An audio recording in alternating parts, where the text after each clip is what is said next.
The establishment often warns of a rising threat from the so-called far right. Increasingly, the term has become something of a catch-all for anything that deviates from progressive orthodoxy. By today's standard, your grandparents would qualify as far right.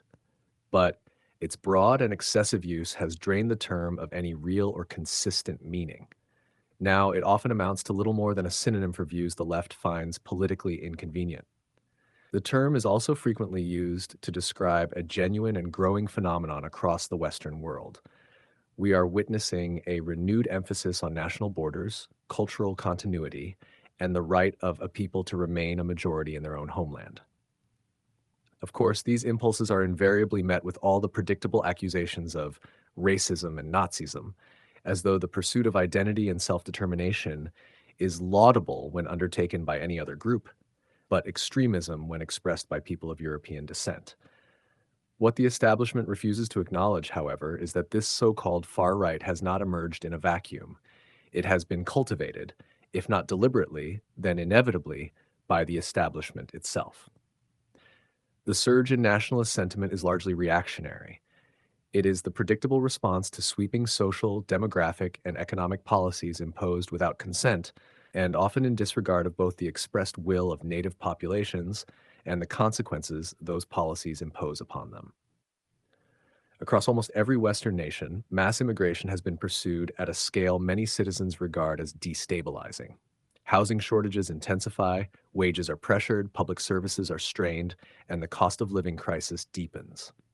Alongside these comes a profound cultural shift. Native populations are increasingly feeling like strangers in their own homelands. Many regard the experience not as enrichment, but as displacement. And yet, when concerns are raised about this, they are rarely met with serious debate. Instead, dissent is dismissed as xenophobia, and the dissenter is threatened with legal and social sanction. In this environment, the so called far right does not arise spontaneously or mysteriously.